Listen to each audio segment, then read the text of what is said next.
And my friends, our God is with you. And also with you. Thank you. A reading from the Holy Gospel according to Luke. Glory to you, Lord. Jesus went ahead with the ascent to Jerusalem, and approaching Bethphage and Bethany, near what is called the Mount of Olives, Jesus sent two of the disciples with these instructions.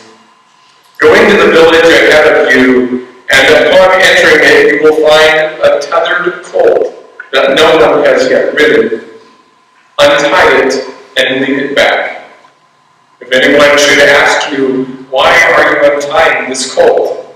Say, the Lord needs it. They departed and on their errand and found things just as Jesus had said. As they untied the colt, its owners said to them, why are you doing this? They explained that the Lord needed it. Then the disciples led the animals to Jesus and, laying their cloaks on him, helped him mount. People spread their cloaks on the roadway as Jesus rode along. As they reached the descent from the Mount of Olives, the entire crowd of disciples joined them and began to rejoice and to praise God loudly for the display of power that they had seen. Blessed is the one who comes in the name of our God, peace in heaven and glory in the highest. Some of the Pharisees in the crowd said to Jesus, Teacher, rebuke your disciples. Jesus replied, I tell you, if they were to be kept silent, even these very stones would cry out. My friends, the gospel. If you grew up in the Roman Catholic experience today, you would have celebrated not only this particular gospel, we would have done that in there, right, when we blessed the psalms, and then we would have come in here, and we would have most likely sat through the Passion narrative, and then we'd have got to Good Friday and sat through the Passion narrative again, and then we'd have got to Holy Saint. So, let's do a little history just to help us understand, and why the Old Catholic Church, we don't re-proclaim the Passion narrative on today, but actually proclaim the gospel that talks about Jesus' entry into Jerusalem. The move to proclaim the Passion narrative twice in Holy Week was a move of convenience that was done in about the 1700s because people couldn't get to a Good Friday service. So they said, you can't go into Holy Week by celebrating this triumphant entry of Jesus into Jerusalem without going through the Passion. You can't get there, right? And that makes sense in our life too. You don't come out on the other side if you haven't been through hell in the first place, right? So the church said, well, there's a lot of people who can't do that. They can't get to the Good Friday thing. So we'll make sure that we do it on Sunday. And we'll do both Gospels on Sunday. So hence we have that celebration that most of us are used to. But we switched that out because we understand that I don't think there's anybody alive today that doesn't understand the only way you can get to the empty tomb is by going through hell in the first place. You've got to go there in order to get there because you can't understand the resurrection if you haven't been through the dregs of hell, literally.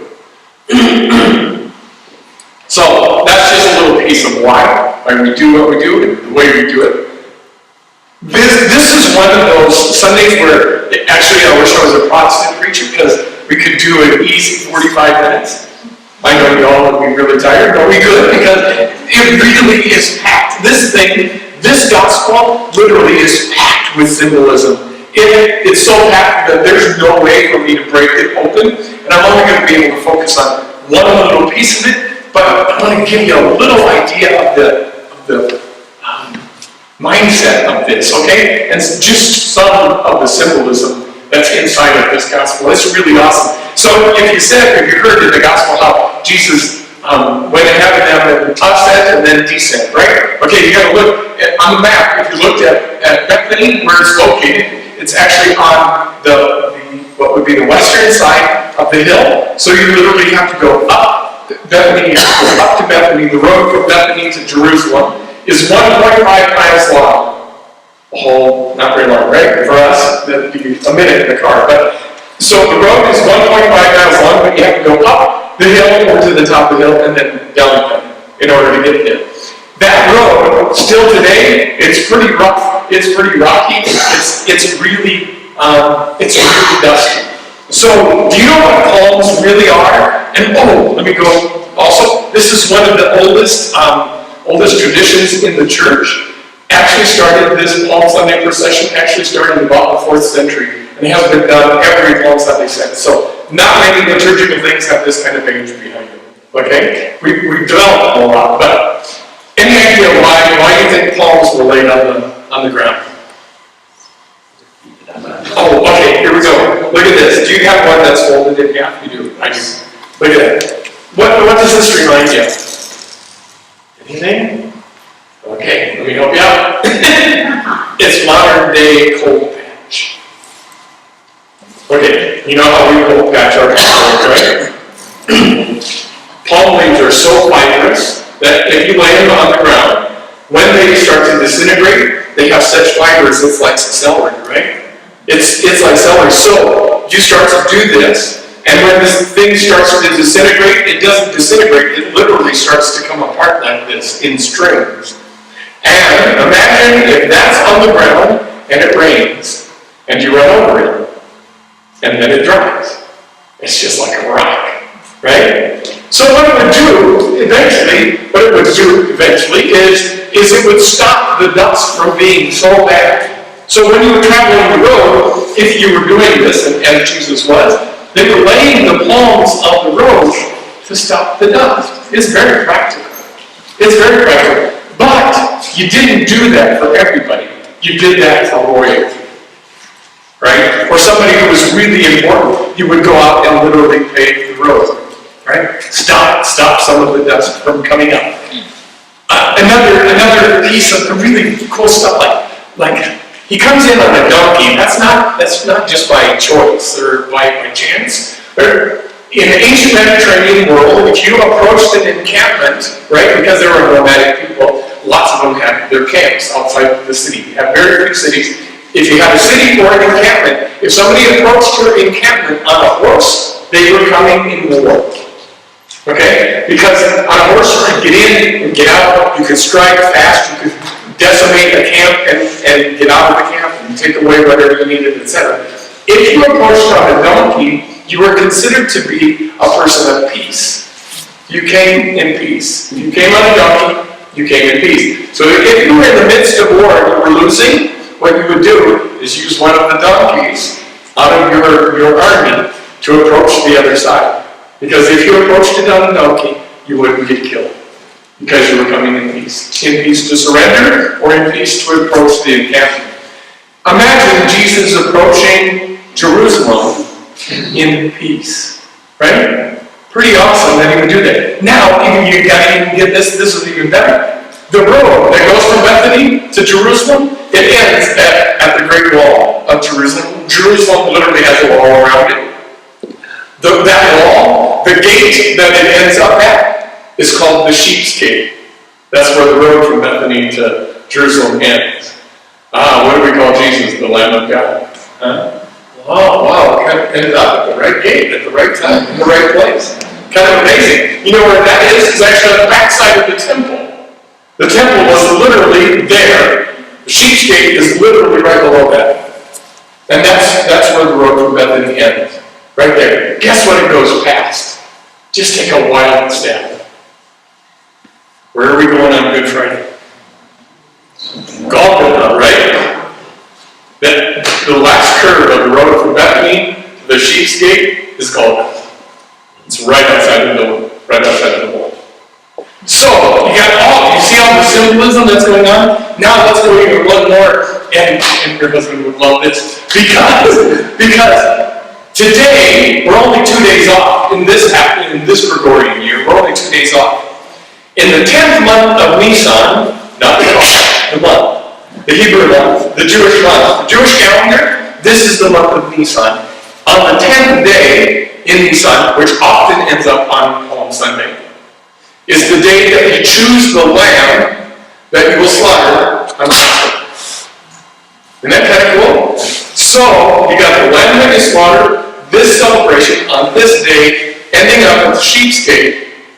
of the holy city.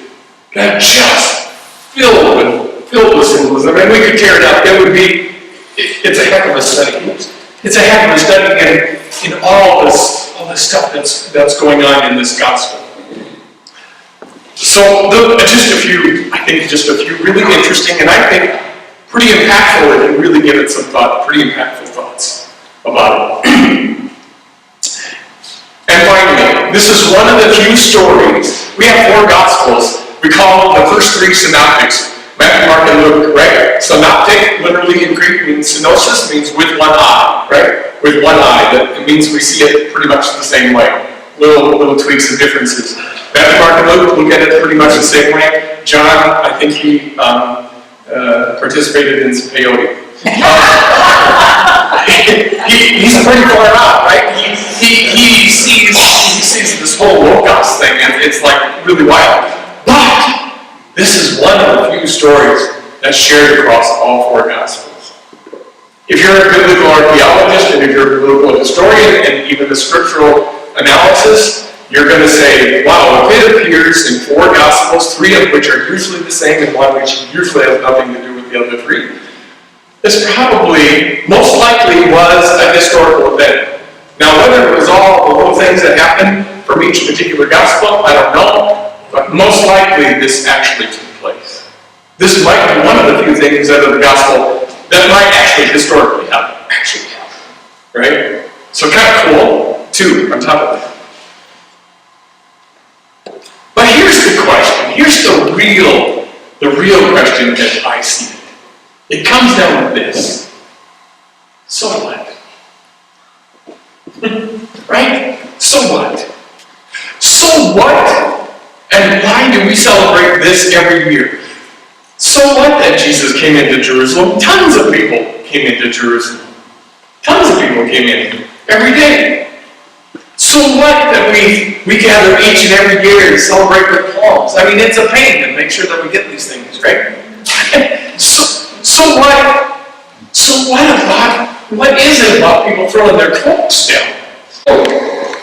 And why this thing about Jesus and the king? And the dude came from Bethany. What happened in the gospel that making this thing so popular? You know what happened? It's a really cool thing. So you get to read scripture. I'm reading it for you. What happened in Bethany? This is where he raised Lazarus from the dead. That's the miracle that he worked, and his reputation had really spread. And you know what's really cool too, is once he gets to Jerusalem, you know the very first thing he does, even though he comes on a donkey in peace, right? What's the very first thing he does when he gets into town?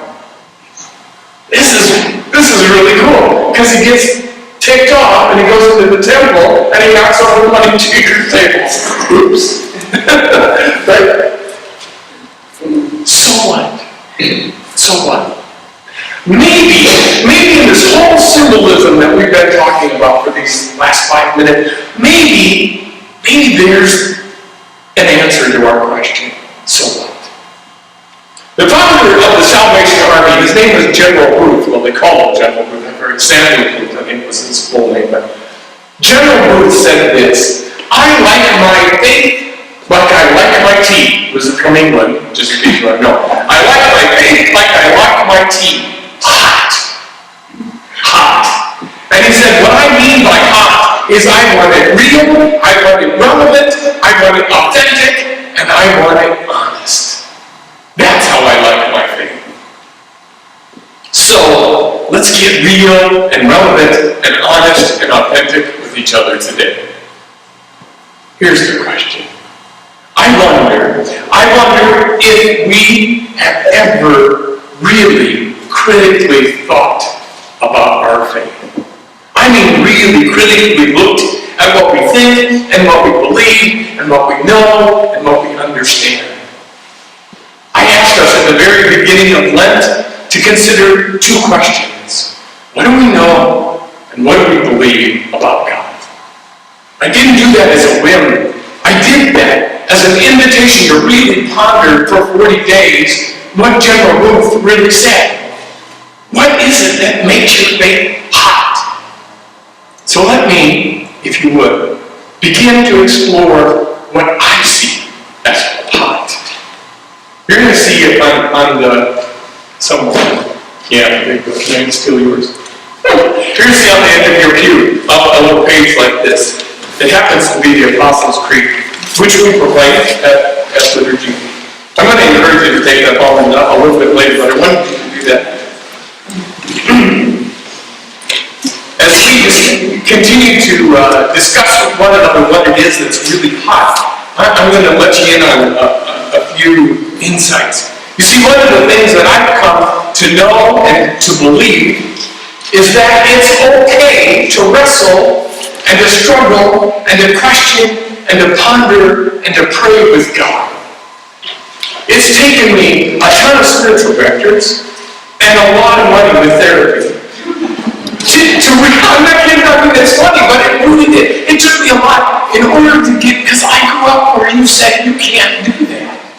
What the priest says, or what the pope says, or what the bishop says, God help me now.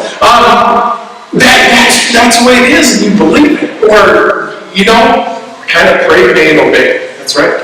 I never knew that you could wrestle with God. I never knew that we could probably argue, or maybe even fight, and maybe even really struggle. Sometimes maybe even agree. But one thing I know and I believe, it's clearly stated in the very first 3-4 words of this creed. I believe in God. I believe in God. Credo in Deum is what we used to say in seminary. I believe in God. I may not believe in God the way that you believe in God. And you may not believe in God the way that I believe in God. And that's okay.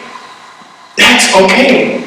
But ultimately, what I do know, and I believe deep in my bones, is that there is this divine source that lays at the center of everything that is created.